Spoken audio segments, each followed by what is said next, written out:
You know, I got to be honest with you here, boss. You don't want to give me that gun. 'Cause I'd probably shoot you with it. We all come united as one, rebelling, the brethren, the medicine men lock a big piece down, straight severing. Never settling for less like a veteran. Then react to our bill format. To death play its part and we transform back to the essence. Until then, our presence is all that. We seize the 40 acres like the fuck off the map. Good morning, everybody. It's Wednesday, September 1st, and this is Sessa with your Black Agenda Report Morning Shot. November is right around the corner, y'all, and the national pastime known as capitalist elections loom over the heads of all democracy-loving people in the United States. Arizona's ballot contains some very provocative, very anti-black and brown measures to vote on. To understand these elections, however, we must understand the context that Arizona finds itself in, and why Arizona is so important to black and brown folks everywhere in the United States. Arizona is the state that is the laboratory for the most racist, right-wing, and fascist-minded policies that white nationalists hope will return the United States to a state of rightlessness for all folks of color, but with specific priority to us, black and brown folks. We may as well call Arizona the Dred state, because the recent ballot proposals and already signed legislation confirm that the black and brown man in Arizona has no rights that the white man is bound to respect. No rights. Indeed, SB 1070, also known as the Show Me Your Papers law, emerged from Arizona. SB 1070 puts federal immigration law enforcement in the hands of regular police, and in its complete form allows regular cops to detain whomever they feel warrants reasonable suspicion of being an undocumented immigrant. So if you ain't white, let me see your ID. Over 10 states' legislative leaders have committed to bringing measures similar to SB 1070 to their own states. Russell Pierce, who is the author of SB 1070, is the main legislator who supported the passing of another law, Proposition 107, to be voted on in November. His key collaborator is California's own neoliberal House Negro turned whore Negro, Ward Connerly. This proposition changes the Constitution of Arizona so that it prohibits, meaning bans, equal opportunity programs. Proposition 107 is a civil rights ban cloaked in civil rights language.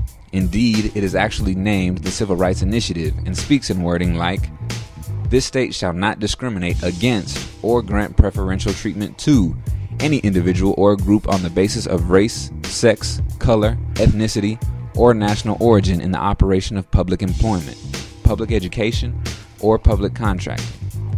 In truth, it really eliminates equal opportunity programs, meaning the very little access that black and brown folks have to institutions will be taken away, such as affordability of higher education.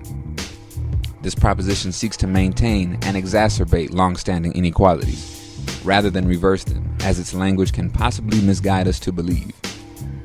Since at the time being, there are no independent African institutions that are able to absorb the thousands of black and brown Arizonans who will be affected by this proposition come November, losing this battle will deal a tough blow to communities already in the throes of economic insecurity because of joblessness.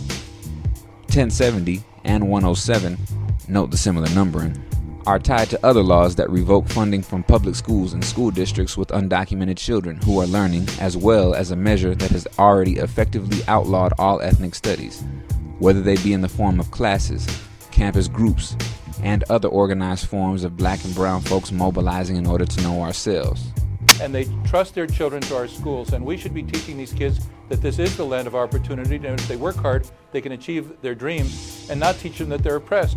In fact, one of the girls they sent up some of the kids. So is there no racism today? I mean, is that something that should not be discussed? That's not the predominant atmosphere of America. America is a land of opportunity, and we should be teaching the kids that this is a land of opportunity and not teach them the downer, that they're oppressed and they can't get anywhere. They should be angry against their government. They should be angry against the country. That's what the teachers are saying. Their observation is that has been going on in this Raza Studies program. So let it be known that the majority population of Arizona is white. And while we might all like to think that this is political power run amok, it was the citizens that voted Tom Horn, the proponent of the ethnic studies law, in as candidate for Attorney General for November elections last week. Same situation with Jan Brewer, the Sarah Palin-esque poster woman for anti-immigrant sentiment, whose two main advisors are lobbyists for the Corrections Corporation of America. Therefore, it must be recognized that war has been declared on black and brown folks in Arizona. But ask yourself, is this impossible in your city? As it was said before, over 10 states have signed on the 1070. Hell, Prop 107 was imported from California. But 1070 or not, Arizona or not, we are experiencing the latest phase of extreme white backlash in North America. The white supremacist right wing sees itself as a movement, while black and brown folks are, for the most part, sucking wind attempting to catch up to the latest crisis. But whatever the number of the law, proposition, or mandate, it remains clear that the authors of black and brown oppression are the same political figures, such as Russell Pierce. The profiteers of black and brown oppression are the same corporations, such as the Corrections Corporation of America. Also notable is the tactic of using figures from within the black and brown colonies to move these garbage laws forward, such as Proposition 107's Ward Connerly and Steve Montenegro. The only thing unclear is whether or not black and brown folks will move politically with the understanding that our struggle is one. This has been your Black Agenda Report Morning Shot. Visit us on the web at www.blackagendareport.com. I just met the most marvelous bunch of niggers. the most marvelous bunch.